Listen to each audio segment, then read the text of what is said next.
So in this segment, we're going to be watching the video that the Cabinet Office published very recently about Brexit red tape, which basically, in a way, exposes how bad the system is now. And we'll talk about what the system was before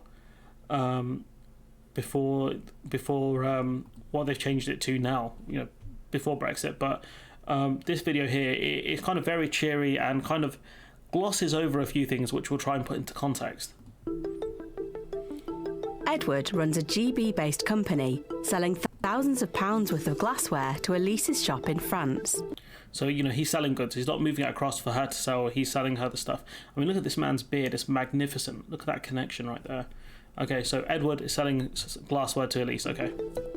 George is the driver of the haulage company, transporting the glassware. Sandeep and Pierre are customs agents. So right now, you've got two additional characters before Brexit would have been a thing. These two customs agents, Sandeep and Pierre, would have been non-existent in this trade before Brexit. Okay, it's important to remember. And now you need customs agents on both sides of the border. Search Find a Customs Agent on gov.uk for a list of agents who can help you submit customs declarations. And these customs agents are really busy now. Their phones are not stopped ringing because they have a lot of people who need their help with exports. Edward gets a GB EORI number and Elise gets a French EORI number. So this is to do with VAT? These are needed to complete customs processes and identify who is importing or exporting goods. Search Get an EORI number on gov.uk for more information. So it seems fairly easy so far. You've got, the customs agents. You can find all this stuff on the government website. Same with an EORI number. So it seems fairly simple. Incoterms are international trading terms that set out everyone's responsibilities. Edward and Elise agree that everyone's responsibilities, I think, when it comes to trade and standards, etc., which they kind of glossed over, which is a bit shameful. Type of Incoterms they will trade on. They give their EORI numbers, invoices, purchase order and transportation details to their customs agents. So you've got about four different steps there which have to be given to the customs agent. 1, 2, 3, 4. 4 different things have to be passed on to the customs agent, right? For more information on Incoterms, visit iccwbo.org and search Incoterms. So that's kind of a third thing that they pushed on you to search. You have to search for a customs agent, search to get how to get an EORI number, and search for Incoterms as well. So it sounds like you've got to do a lot of work before you even send this off to your customs agent. Edward checks that the goods meet the rules of origin requirements. He will also need to have evidence in place to prove his products comply with the rules of origin. So I think it's 55% of the goods have to be made within the UK or in the EU, right? And obviously he's making glass. So glass, I think the main thing in glass is sand, but also there's other chemicals and other things that have to, that are used to turn into glass. I was watching a video on it the other day because I'm really weird. But yeah, so he's going to have to prove all of those chemicals, all the sand came from the UK. If not, he's going to face potential tariffs. And he's going to have to prove all of those individual chemicals came from the UK or for the EU, or the majority of them did, which again it can be very difficult. Because say for example, if he sources one of the chemicals that is used for the glass, if that's not from the UK, he's gonna have to talk to the supplier and see where it's from. Is it from the EU, is it from America, is it from China, etc., which can be quite difficult, because the supplier may not tell you, or they may get it from somewhere else. They might get it from a wholesaler, for example. So again, it's a lot more difficult than they're making it out to be. This means that Elise can bring them to the EU without paying tariffs. The importer pays the tariffs. Find out more by searching Rules of Origin on gov.uk. So it's another thing for you to Google. I think that's 4 things for you to Google or search for on the government website. Edward will need to ensure that the goods are compliant with EU labelling rules. George. So that's another thing the customs agent has to deal with to make sure that the labelling laws are all applied okay on the products, otherwise you're going to face problems. His haulage company checks guidance on being a heavy goods vehicle operator. Sandeep, Edward's customs agent, submits an export declaration for customs and safety and security exit requirements. He sends the consignment reference to the haulage company to add to their goods movement reference, GMR. Okay. In this case, they need to register to use the UK's Goods Vehicle Movement Service, GVMS. So you can see so many different kind of layers here.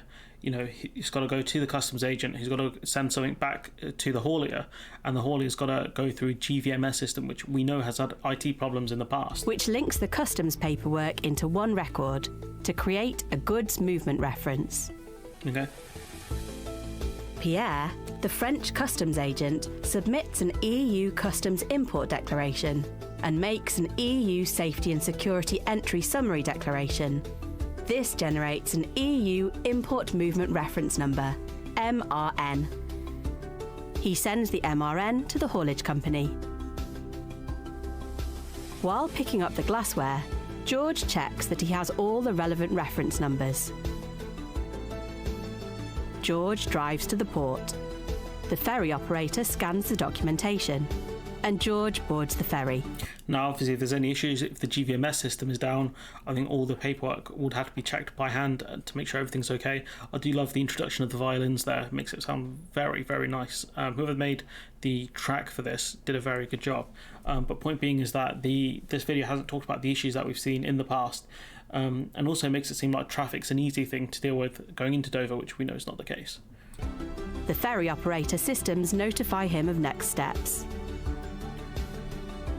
Pierre notifies French customs that the goods have arrived by updating the import declaration, and Elise accounts for any import VAT. George drives to Elise's shop and delivers the goods, which she can now sell in France. Oh, nice, you know, and it's a very cheery video, but there's a lot of different layers that go in here. The independent kind of listed some of the stuff here, you know, recruit a customs agent, obtain economic operations registry and identification, an EORI number. You know, that sounds like a very complicated thing to do. An EORI number is also required by the importer, so both sides need to have this number. Both parties agree to the international commercial terms, which sets out their responsibilities. The export must supply an invoice, you know, etc. And they do list all of the stuff here, and it's a lot of steps. Do you know how hard it was before? This is how you export, you know, meat goods, you know, agri-foods, which are the worst to export, the most difficult. Heather, you know, a British meat processor, she provides a consignment of meat to Mark with a CMR, Mark's the haulier, with a CMR delivery note. Mark, a haulier, takes the meat by truck and ferry to the EU. I tried to Google what a CMR is, I couldn't find anything, so if anyone knows in the comments, please let me know. So the haulier, he takes the meat to Claude, a wholesaler in France, and he sells it on to his customers. Notice that they spoke about glass. They didn't talk about, you know, the rules of origins. They didn't talk about anything specific here. But if we look at, right, how difficult it is to export something like agri-foods, which I accept not everyone's going to be doing, but agri-foods are the worst to export. If we look at this, right, there's so many different steps. And the system that, you know, the thing that they talk about here is different because obviously there are more layers to export agri-food. It goes through the Common Health Entry document and it just goes on and on. You know, I'm not going to go through all these steps because I've covered it before, but you look at how many different steps here. You've got, you know, 31 steps to export meat or an agri-food to the EU.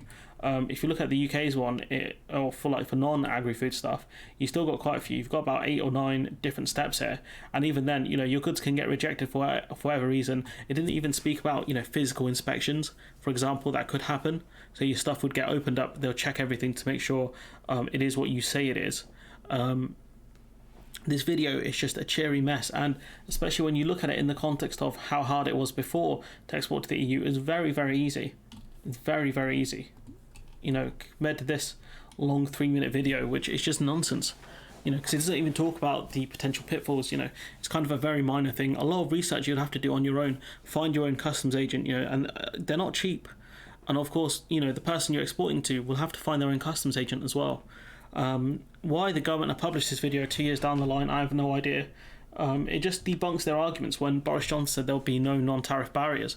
There clearly are non-tariff barriers. You've done a whole 3.5 minute video on how many, you know, the non-tariff barriers and how to kind of navigate them. It's ridiculous. But anyways, I'm going to leave it there. Let me know what you think in the comments below. Like, comment, share, subscribe. Support the channel on Patreon if you can, and hopefully I'll see you in the next one.